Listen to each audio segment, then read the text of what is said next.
All right, 5 mistakes that you're making when you're warming up, coming at you fast. Mistake number 1, stop using a percentage chart when you're warming up. Oh my gosh, this drives me nuts. It makes me want to throw up a little bit in my mouth every single time I see this happen. Now, yes, percentage charts are very useful when you're beginning, when you're starting to lift, because when you're starting to lift, you got a whole lot going on in your noggin, and it's one less thing to have to think about, because the thought of choosing the weights that you want to use for your warm-ups may just be too much. So we even have percentage charts, but we always encourage people after 1 month, 2 months at the most, be off the percentage charts. Don't use a percentage charts. You will know over time with experience, you'll know after the empty bar, you're simply going to take 2 to 4 roughly even jumps and you'll be at your work weight. And with experience, you'll figure out what some good jumps are. And because of this, your jumps will mostly be the same over time. With a percentage chart, every single time your work weight changes, all of your warm-ups change as well.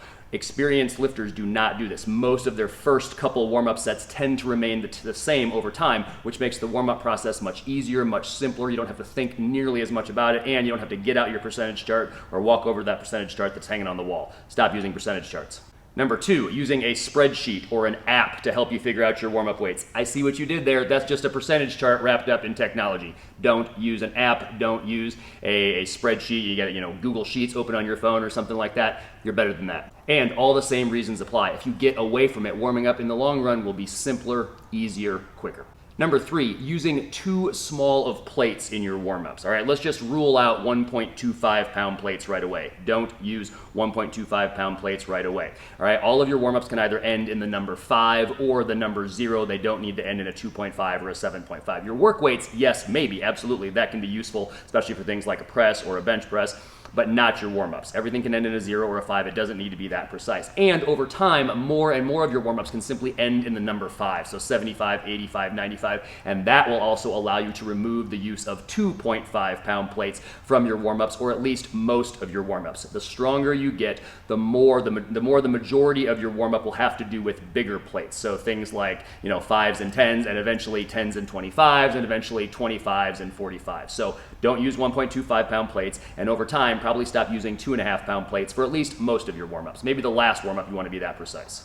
Number 4, taking too much time in between your warm-up sets. What are you waiting for, man? There are more interesting things in life than being in the weight room all day. The weight room is great. It's where we get stronger. It's where we train, but you got to get in, get done, and get out and get on with your life. So don't rest in between your warm-ups. Now, if you want to, that's totally fine, but a lot of this comes from a misunderstanding. We tell people to rest in between their sets, in between their work sets, all right? You don't need to be resting 3, 4, 5 minutes in between your warm-up sets. After your last warm-up set, your heaviest warm-up set before you start your work sets, sure, rest 2, 3, 4 minutes, something like that. But in general, in between the rest of your warm-ups, just the act of changing the weight will give you enough rest. Remember, they're warm-up sets. They're not that heavy, so get through your warm-ups quickly, especially if you need to save time. If you want to rest a whole bunch in between your warm-ups, that is totally fine. But especially if you need to save time, the warm-up is really where you do it. Number 5, the mistake of either using too many or too few warm-up sets, all right? When people are using too many, this often happens when they're real new, they're a little bit on the kind of extra conservative side. Remember, after the empty bar, you don't need 7 more warm-up sets to get to your work weight. In general, like I said earlier, 2 to 4 warm-up sets after the empty bar will work out just fine. And this applies whether you're squatting 135 for the day or whether you're squatting 405 pounds for the day, because the person who's squatting 405 pounds is simply going to make bigger jumps than the person who's squatting 135. You can also take too few jumps, but this is usually a high school male problem. This is when they try to go from like the empty bar to 315. Don't be that guy either.